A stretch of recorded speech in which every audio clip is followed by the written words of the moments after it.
तो जी आप यूरोप में आना चाहते हैं तो स्पेन अभी भी आप लोगों के लिए दरवाजे खोल के बैठा है। क्यों? क्योंकि स्पेन में होने वाला है फीफा का वर्ल्ड कप और स्पेन को यहाँ पे बहुत ज़्यादा बिल्डिंग्स बनानी है, स्टेडियम्स हैं, बहुत ज़्यादा चीज़ें हैं। तो यहाँ पे पूरे यूरोप में फ़िलहाल स्पेन ही है जो आप लोगों को झेल रहा है या झेलेगा।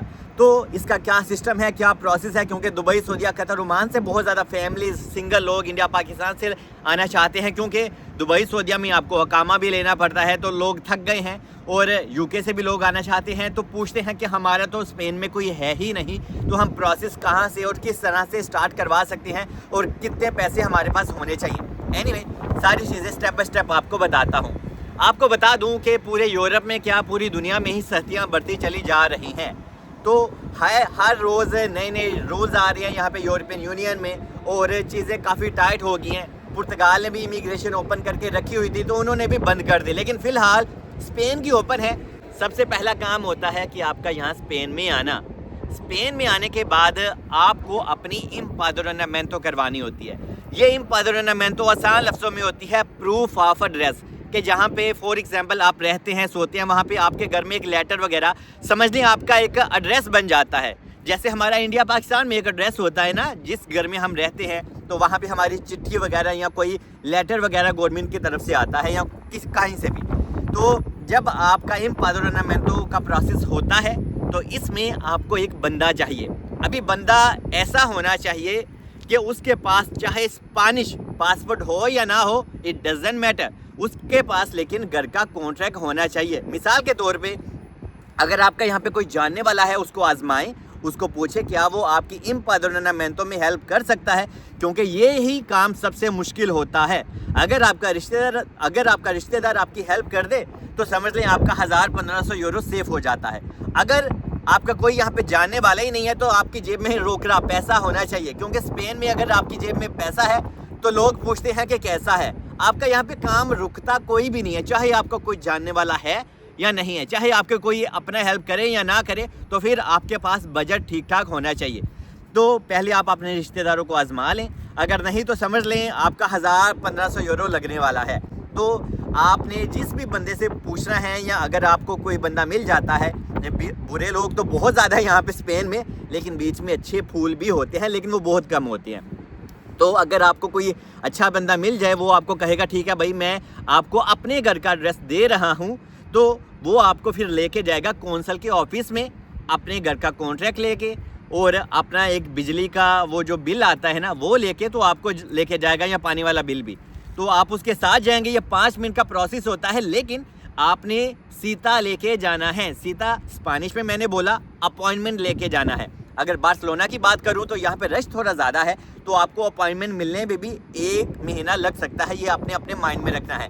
लेकिन मोस्टली आपको क्या करना है, अगर आप यहाँ पे आ रहे हैं तो अपना टाइम सेव करें। आप आने से पहले ही अपने लिए सीता वगैरह निकलवा सकते हैं, यहाँ पे ये काम हो जाता है, ठीक है। तो इससे आपका टाइम सेव हो जाता है और आप जाते हो तो समझ लें 1 हफ्ते में अगर आपकी अपॉइंटमेंट हो और उससे पहले ही आप स्पेन में आ गए हो तो आपका बहुत ज़्यादा टाइम बच जाएगा। तो आप अपनी अपॉइंटमेंट पहले भी बुक करवा सकते हो, लेकिन जो लोग यहाँ पे आपका रिश्तेदार या कोई भी दोस्त मौजूद है वो आपके नाम का सीता ले लेगा।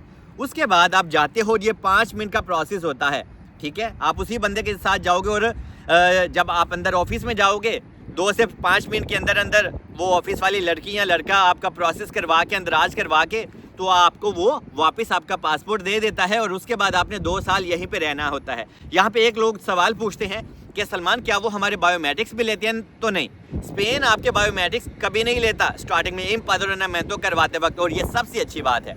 तो जब आपकी इम्पाद्रोनामेंटो हो जाती है, हाय मेरी लाडो को स्कूटी कोई चुक के ना ले जाए, मैं गरीब बंदा। तो जब आपकी इम्पाद्रोनामेंटो हो जाती है, 2 साल आपने यहीं पे रहना होता है। और उसके बाद इम्पाद्रोनामेंटो के बाद आपने अपना मेडिकल कार्ड अप्लाई करना है, जिसको हेल्थ केयर कार्ड भी आप बोल सकते हैं। अल्लाह ना करे आप बीमार हो जाएं तो वो आपके काम आता है। और अगर आप फैमिली के साथ हैं तो हाईली रेकमेंड करता हूं कि अपना मेडिकल कार्ड ज़रूर बनवाएं, क्योंकि मेडिकल कार्ड अगर आपने आज अप्लाई किया तो it will takes maybe 1-2 month. Okay, आपकी किस्मत है थोड़ा जल्दी आ जाए, लेकिन 1 से 2 महीने के अंदर अंदर आपको आपका मेडिकल कार्ड उसी पते के ऊपर आ जाएगा जो आपने इस्तेमाल किया था। क्योंकि अल्लाह ना करे अगर आप बीमार हो जाते हैं और आपके साथ बच्चे हैं तो फिर मेडिकल कार्ड आपके पास होगा तो फिर आपका जो सिस्टम है वो फ्री ऑफ कास्ट होता है। वरना प्राइवेट में यहाँ पे अगर आपने हल्का सा भी चेकअप करवाना होता है तो आपका 200-300 यूरो आराम से लग जाता है। तो इसलिए मेडिकल कार्ड कभी मत भूलना। और उसके बाद आपने अपना लाइब्रेरी कार्ड बनवाना है। लाइब्रेरी कार्ड और मेडिकल कार्ड दोनों फ्री ऑफ कास्ट बनते हैं, ठीक है। इसमें आपके कोई चार्जेस नहीं लगते, सिर्फ इम्पाद्रोनामेंटो जो पहला स्टेप होता है ना, उसी में आपके पैसे वगैरह लगते हैं। और यहाँ पे कुछ लोग ऐसा भी करते हैं कि आप लोगों को एड्रेस तो दे देते हैं इम्पाद्रोनामेंटो के लिए और आपको कहते हैं आप यहाँ पे रह नहीं सकते, सो नहीं सकते क्योंकि यार हमारे घर में स्पेस नहीं है। तो यहाँ पे ऐसा भी होता है, तो फिर आप अपने लिए कोई बेड स्पेस वगैरह देख लेते हो, तो आप वहीं पे किसी और जगह रहते हो लेकिन एड्रेस आपका कहीं और चल रहा होता है। यहाँ पे ऐसा अक्सर ही होता है क्योंकि यहाँ पे रश बहुत ज़्यादा है, हर एक इंसान को रेजिडेंसी चाहिए। तो इसी वजह के कारण यूके से, पूरी दुनिया से यहाँ पे लोग आए हुए हैं, तो रश और भीड़ बहुत ज़्यादा हो गई है। लेकिन फिर भी जो इंसान धक्के ठुड्डे खाएगा वो स्पेन की रेजिडेंसी हासिल करके जाएगा, क्योंकि यहाँ की लाइफ बिल्कुल भी आसान नहीं।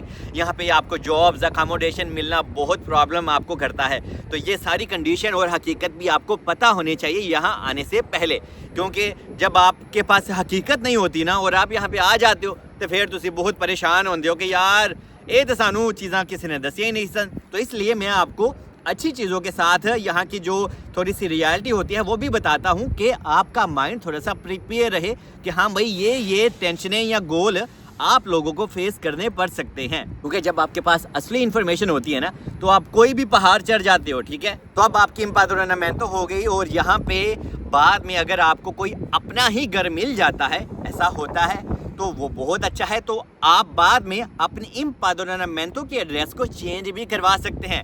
लेकिन स्टार्टिंग में आते ही आपने जितनी जल्दी हो सके इम्पाद्रोनामेंटो अपनी करवानी है। बाद में आप अपने लिए घर देखें या कोई ऐसी प्लेस देखें जो आपके नाम पे हो, तो इससे फिर आपको टेंशन भी नहीं होती और आपको ये भी डर नहीं होगा कि यार मेरा कोई नाम इम्पाद्रोनामेंटो के बाद कटवा ही ना दे, क्योंकि आप खुद उस घर के आनर होगे तो फिर आप तो अपना नाम नहीं कटवाओगे ना। तो इस वजह से आप स्टार्टिंग में यहाँ पे आएँ, बाद में अपने लिए कोई घर वगैरह देखें। लेकिन बार्सिलोना, मैड्रिड में, मेन सिटीज़ में, वलेंसिया में घर मिलना थोड़ा मुश्किल होता है, लेकिन थोड़ा साइड में आपको कोई घर वगैरह रेंट पे मिल जाता है। और अगर आपने कोई रेंट पे घर लेना होता है जिसके 2 कमरे हो तो समझ लें आपका 1000-1100 यूरो रेंट हर महीने आ सकता है। तो इसके बाद जब आपकी इम्पाद्रोनामेंटो हो गई, आपने अपने प्रूफ बनाने हैं, आप अपना मेट्रो कार्ड वगैरह बनाएं, आपने यहीं पे रहना है। आपके पास अगर कोई हुनर या स्किल है तो वो प्लीज़ इंडिया पाकिस्तान से सीख के आएँ, मोबाइल रिपेयरिंग का या कुछ भी सीख के आएँ, तो फिर आपके लिए यहाँ पे इतनी प्रॉब्लम नहीं होती। क्योंकि जिनके पास फिर कोई स्किल नहीं होती तो यहाँ पे जॉब्स फिर आपको कोई देसी बंदा ही देता है। अगर आप उसके रेस्टोरेंट में काम करते हैं तो वो आपको 500-600 यूरो रो के एक महीने बाद देता है और आपसे हर रोज़ 12 से 14 घंटे ड्यूटी भी लेता है। ये सारी कंडीशन भी होती है। तो अगर आपके पास कोई भी स्किल है तो वो आपके फिर काम आ जाती है। और कुछ लोग ये भी कहते हैं कि सलमान, हम अपनी इम्पाद्रोनामेंटो करवाने के बाद क्या हम वापस किसी दूसरे कंट्री, दुबई, सऊदीया चले जाएं? तो please don't do any illegal things in Spain, in Europe. आप ऐसा नहीं कर सकते क्योंकि स्पेन में आप रहते हो तो स्पेन आपको कहता है अपने प्रूफ बनाओ और बाद में अपनी रेजिडेंसी हासिल करो। लेकिन जो लोग यहाँ पे एजेंट लोग होते हैं ना, वो आपको कह देते हैं हाँ भाई तुम इत्थे आओ ही ना, हम आपकी इम्पाद्रोनामेंटो करवा देंगे। सो प्लीज़ आप इस तरह का काम बिल्कुल ना करें, इससे आपके पैसे भी वेस्ट होंगे और आपका टाइम भी ज़ाया होगा। क्योंकि स्पेन में रेजिडेंसी हासिल करने का एक ही तरीका है कि आपने यहाँ पे रहना है, धक्के ठुड्डे खाने हैं और तभी स्पेन की रेजिडेंसी आप हासिल कर सकते हैं। और देखिए 2 साल की तो बात है यार, पहले तो ये सिस्टम 3 साल का था कि 3 साल आपने खज्जल हवार होना होता था। और अभी स्पेन ने क्या किया कि यार 2 साल कर दिया, क्योंकि स्पेन में अभी होने वाला है वर्ल्ड कप। तो स्पेन को यहाँ पे इमिग्रेंट्स चाहिए, क्योंकि स्पेन ने बहुत एक अच्छी पॉलिसी तैयार की है कि यार हम इस तरह का प्रोग्राम लेके आएँ जिससे हमें भी फ़ायदा हो, गवर्नमेंट को और लोगों को भी फ़ायदा हो। क्योंकि ओबियसली जब लोगों के पास 2 साल में रेजिडेंसी वगैरह आ जाएगी तो बाद में लोग लीगल वे से अपना टैक्सेस पे करेंगे, तो इससे गवर्नमेंट को फ़ायदा होगा। और गवर्नमेंट को फिर कंस्ट्रक्शन में भी बंदे चाहिए, तो इससे मतलब कि कंस्ट्रक्शन का जो इनका कोटा है वो भी आहिस्ता आहिस्ता पूरा होता चला जाएगा। क्योंकि यहाँ पे पूरी दुनिया से लोग आ रहे हैं, मोरक्को से लोग आ रहे हैं, दुबई, सऊदीया से लोग आ रहे हैं, ठीक है, ब्राज़ील से लोग आ रहे हैं, अफ्रीका से लोग आ रहे हैं। तो इस वजह से स्पेन चाहता है कि लोग यहाँ पे 3 साल की बजाय 2 साल ही यहाँ पे रहें और 2 साल बाद अपनी रेजिडेंसी हासिल करें, जिससे लीगल वे से लोग यहाँ पे टैक्सेस पे करें और गवर्नमेंट को फ़ायदा पहुँचाएं। क्योंकि वर्ल्ड कप की वजह से इनको यहाँ पे नई नई बिल्डिंग्स बनानी है, स्टेडियम बनानी है, घर बनाने हैं, ठीक है। घर तो वैसे ही यहाँ पे आसानी से मिलते नहीं हैं, बहुत ज़्यादा दिक्कत है और प्रॉब्लम है। तो कंस्ट्रक्शन की फील्ड में इनको मज़दूर, प्लम्बर, मतलब कि मिस्त्री, हर एक फील्ड में इनको बंदे चाहिए। तो इसी वजह से स्पेन ने कहा है कि यार हम एक ऐसा प्रोग्राम लाएं कि गवर्नमेंट को भी फ़ायदा हो और लोगों को भी फ़ायदा हो। बाकी एक चीज़ है कि यहाँ पे स्पेन का वेदर बहुत अच्छा रहता है, यहाँ पे बीचेस बहुत ज़्यादा हैं, यहाँ पे आपको अपनी देसी कम्युनिटी भी मिल जाती है। लेकिन देसी कम्युनिटी तो जितना दूर रहोगे उतना टवाटिया से चंगा है। लेकिन ये है कि आपको खाने पीने में यहाँ पे कोई प्रॉब्लम नहीं होती, आपको हर तरह का फूड वगैरह मिल जाता है। बाकी होप कि मैंने आपको सारी चीज़ें अच्छे से गाइड कर दी होंगी। अगर फिर भी मैं कुछ मिस कर गया हूँ या स्किप कर गया हूँ, आप कमेंट्स में लिख सकते हैं, कोशिश करूँगा मैं रिप्लाई दे दूँ। बस ये बात आपने अपने माइंड में रखनी है कि किसी भी नई जगह पर जाएँ तो आपको थोड़ी सी प्रॉब्लम तो फेस होती ही है, लेकिन जो ये प्रॉब्लम फेस कर लेगा वो स्पेन की रेजिडेंसी भी हासिल कर लेगा। और जब आपको स्पेन की रेजिडेंसी मिल जाती है ना, तो आपकी सारी थकन और टेंशनें ख़त्म हो जाती हैं, क्योंकि उस रेजिडेंसी मिलने के बाद आप अपने होम कंट्री जा सकते हैं, पूरे शेंजन में वीज़ा फ्री ट्रैवल कर सकते हैं, ठीक है। और ऐसे मज़े मज़े की ट्रेनों का सफ़र भी कर सकते हैं। बाकी आई लव यू ऑल, मिलते हैं नेक्स्ट वीडियो में। Stay bless.